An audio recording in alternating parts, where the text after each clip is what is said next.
Gimana dong? Kalau punya bisnis kuliner tapi nggak gemuk tuh kayak nggak representatif gitu ya? Bisa jadi salah. Dan itu nggak ada yang bisa ngapus, Pak. Ada apa sih di bisnis F&B sekarang? Ada yang beda nggak sih?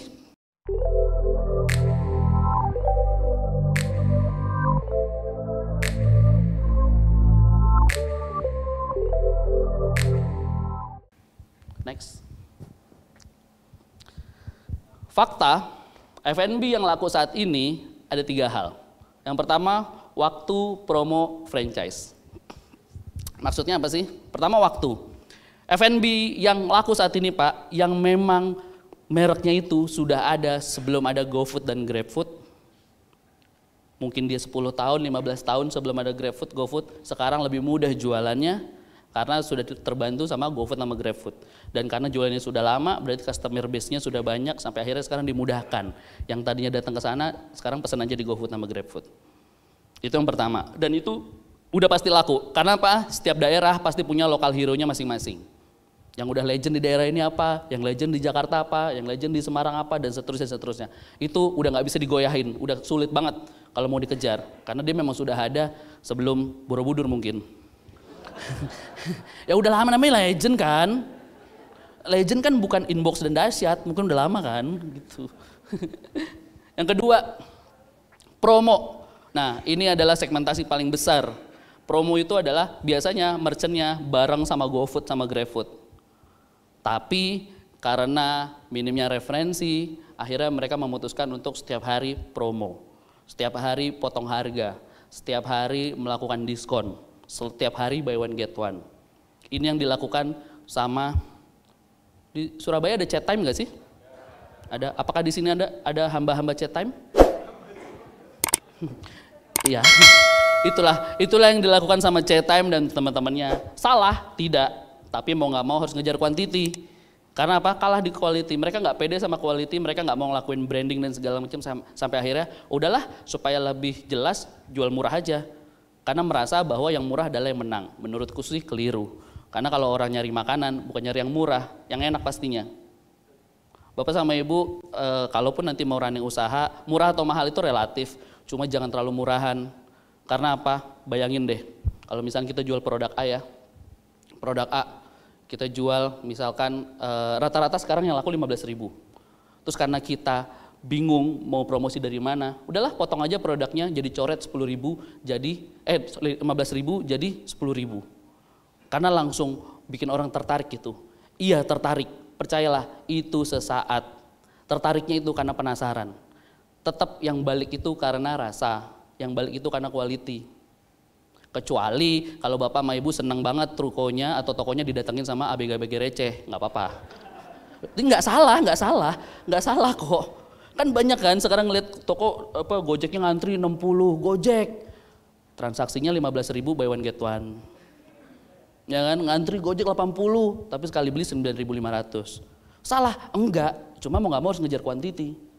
Nggak apa-apa Mas, aku orangnya senang rame kok, monggo. Ada orang yang senangnya rame-rame kayak gitu, ada orang yang senangnya 3 transaksi aja bisa pulang cepet. Macam-macam, tidak ada yang salah. Cuma masalahnya terlalu banyak Pak orang yang ada di segmentasi promo. Orang yang ada di segmentasi bahwa harga murah adalah solusi. Mas, nggak apa-apa Mas, aku nih orangnya sabar kok Mas. Aku rela kok Mas satu porsi untung 5.000. Nggak apa-apa Mas, yang penting berkah. Iya, bener. Ibu yang satu porsi 5.000, coba deh buka pintu dikit, lihat tetangga sono. Ada yang lebih sabar dari kita? Lalu mau untung satu porsi 2.500, ada nggak kira-kira? Ada. Naik angkot, geser dikit sono, ada lagi. Ibu-ibu yang lebih sabar. Yang mau untung satu porsi 1.000, ada nggak kira-kira? Ada kan? Geser lagi dikit, sebelah sono. Ada mungkin orang yang pengen nyari pahala? Loh, ada nggak? Ada kan? Makanya Bapak harus dibedain, mana bisnis, mana nyari pahala. Ini 2 hal yang berbeda nih. Nah, jangan tengah-tengahnya dikasih obat namanya kata sabar. Ya, itu menurutku mindset awal banget nih. Itu yang bikin ternyata jadi Jakarta sentris. Karena merasa bahwa yang di Jakarta kalau laku di Jakarta tuh yang mahal-mahal, yang lain enggak. Sebenarnya bukan enggak, karena mindsetnya selalu yang murah adalah menang, padahal belum tentu. Lanjut, franchise pasti. Aku besok mau buka minuman gula-gula yang botolnya, tahu kan gula-gula? Bukan merek ya, yang bawahnya merah atasnya kuning itu, ya kan? Yang gelasnya tinggi banget, tapi 80%-nya es batu. Ya kan, tahu kan? Apapun mereknya lah. Padahal udah dibilang nih, Mas, less ice gitu. Tetap aja diisi es batu. Udah gitu es batunya air mentah lagi. Besok aku mau bikin bisnis minuman gula-gula karena sekarang lagi rame banget nih. Macam-macam, ada haus, ada teguk, ada seret dan segala macam lah. Nggak salah, memang begitu sekarang tipikal orang nyari nama tuh. Bikin besok. Udah besok bikin, aku langsung budgetin 50 juta. 50 juta bikin bootnya sih nggak 50 juta ya, mungkin 10 juta udah beres. Tapi 40 jutanya untuk Instagram Ads. Instagram Ads sama Facebook Ads. Tulisannya dicari kemitraan. 8 juta udah bisa usaha. Usahanya jalan, ownernya jalan-jalan. Aduh, aku merasa berdosa nih, kayaknya banyak yang tersinggung. Karena aku sadar Pak, orang-orang di atas usiaku tuh pasti ngalamin kayak gitu, apa 8 juta udah bisa running usaha, 12 juta sudah sama 2 karyawan dan segala macam. Ini Mas BEP-nya berjalan, laku banget. Laku banget.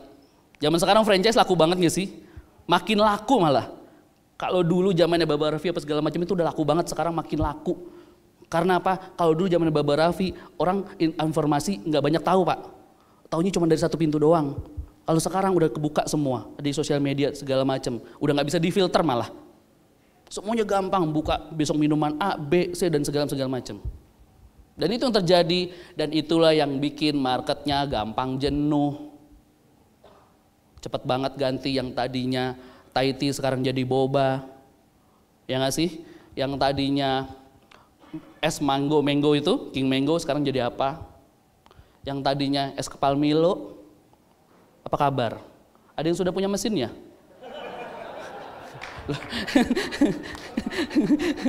Jadi apa sekarang mesinnya? Enggak, beneran aku nanya doang gini, enggak. Tolong hindari lemparan-lemparan batu dari belakang. Karena aku tahu banget apa yang aku omong ini pasti nyebelin banyak orang. Itu Pak, yang bikin orang gampang jenuh itu apa? Karena gampangnya akses. Tapi menjadi duit. Menjadi duit buat si owner. Apakah salah? Enggak. Karena kenapa sih, percayalah Pak, zaman sekarang itu orang mau franchise itu semudah ini nih. Beneran deh. Orang Indonesia khususnya itu, karena apa? Kenapa bisa semudah ini? Karena apa? Kita itu senang banget namanya passive income. Iya enggak? Ya kan? Tidur aja duitnya ngebangunin, gitu-gitu tuh. Iya kan? Pernah denger kan? Gitu-gitu. Kita tuh seneng sama kayak gitu. Tidur aja duitnya bangunin, kita jalan-jalan duitnya juga masuk ke saldo. Wah, kita seneng banget kayak gitu. Bener, tanpa harus ngecek ini brandnya udah berapa lama, tanpa harus ngecek ownernya siapa, tanpa harus ngecek ini sustain atau enggak. Semudah itu Pak bisnis zaman sekarang tuh. Dan aku minta maaf sebelumnya, aku termasuk orang yang kurang sepaham bahwa kalau bisnis gede itu karena franchise-nya gede. Berapa cabang Mas? Aku alhamdulillah udah 200. Oh ya, yang punya sendiri berapa? 1. Yang 199 cabangnya orang di aku. Menurutku, aku mohon maaf, aku orang nggak sepaham. Karena apa? Segampang ini Pak franchise. Orang tuh banyak Pak, orang Indonesia tuh punya duit tuh banyak. Nggak cuman acaranya uya-kuya aja tuh yang ngeliatin saldo ATM. Bener kan? Ngelihat, wah si Billy saldonya 1,3. Astaga, orang Indonesia tuh banyak Pak yang punya 1,3 M di rekeningnya, nggak ngomong-ngomong. Banyak orang kaya. Jadi yang franchise sekarang laku. Tapi aku tidak bilang sustain ya, laku. Mudah banget. Apalagi kalau misalkan udah ini 10 juta, udah tinggal jualan, karyawannya dari kita, sosial medianya kita yang atur. Wah itu senang banget, stoknya kita yang atur. Wah itu senang banget tuh. Terus nanti ngundangin deh, ayo sis, tetangga sebelah, datang dong aku punya usaha nih, kayak gitu-gitu. Begitulah kita tuh. Memang fakta Pak, benar aku bicara fakta. Aku nggak mau cuma bicara yang manis-manis aja, aku cuma bilang motivasi, harus begini begitu, banyak banget Pak yang bicara kayak gitu. Cuma balik lagi deh ke dasar, kita sudah benar belum sih? Kalau kita mau running usaha, bukan soal produk ya Pak, kitanya dulu. Kalau kitanya sudah terbebas dari hal-hal kayak gitu, kita sudah tahu mana yang benar menurut kita, mana yang memungkinkan menurut kita, percayalah usaha apapun jalan Pak. Tapi kalau kita dari awal udah nggak pede, dari awal kita mau lendotan sama orang, bisa dan menguntungkan, tapi sulit berkembangnya, pastinya. Tapi tidak salah ya, itu semua pilihan. Next. Pemenangnya jelas Pak. Brand yang pertama ngandelin data. Yang punya database. Database itu bukan berarti setiap orang datang diabsenin. Ya, takutnya merasa database maksudnya apa Mas? Absen customer gitu? Bukan. Database itu macam-macam, baik itu database data yang menunjukkan tren, biasanya sih yang paling penting itu. Data menunjukkan tren dari sosial media, dari ojol, dari admin kita, dari kasir apa segala macam, itu penting banget Pak kita collect. Customer maksudnya data tuh kayak gimana sih Mas? Nih, semudah ini ya maksudnya ya. Kita itu Bapak Ibu mau usaha itu kenapa bisa cepat berkembang? Karena satu, karena kita nganalisa kebiasaan customer. Misalkan, ternyata ibu ini selalu datang ke tempatku jam 4 sore ya. Lalu yang dibeli selalu paket A ya. Oh oke, catat. Ibu ini besoknya bawa temennya bawa anak. Kalau temennya seumuran sih pesen paket A. Tapi anaknya paket B. Kenapa ya? Catat. Tanyain sama anaknya. Dek, kenapa kamu pesen paket B? Oh iya tante nih soalnya menunya sedikit, aku jadi cepet habis makannya. Oh oke, catat. Jadi nanti kalau aku mau promosi ke anak-anak yang anak B berarti menunya sedikit aja. Oke, catat. Bapak ini kayaknya aku udah perhatiin 1 minggu ini 3 kali datang selalu jam 11 siang loh. Lalu yang dibeli selalu rice ballku loh. Kalau misalnya punya rice ball. Tanya, Pak kalau aku perhatiin selalu datang sebelum makan siang Pak. Lalu mesennya rice ball terus, kenapa ya? Oh iya Mas, soalnya ini untuk kebutuhan meeting kantor. Loh, makananku emang cocok Pak untuk meeting kantor? Wah cocok banget. Malah teman-teman di kantor sering bilang kalau misalnya lauknya nambah, maksudnya lauknya ada variasinya, mereka jadi sering pesen. Oh oke. Itu adalah salah satu contoh data Bapak, Ibu, yang mana data itulah yang kita mau pakai acuan untuk berpromosi ke depannya. Kita jadi tahu customer tuh sukanya apa, mesennya jam berapa aja, yang dipesan berapa banyak, lalu kira-kira abis ini mereka mau pesan lagi atau enggak. Kira-kira contohnya seperti itu ya kasarnya ya. Beda produk, beda data, beda promo, beda treatment. Makanya aku kurang setuju banget sama promo dari Gojek. Yang mana promonya based on budget kita sendiri. Bukan budget kita menyesuaikan sama kalender promonya GoFood. Bodoh amat. Kita tahu kan TikTok kagak ada faedahnya. Apa sih joget-joget gitu nggak jelas. Tapi pas kita upload ada 57.000 orang yang nonton.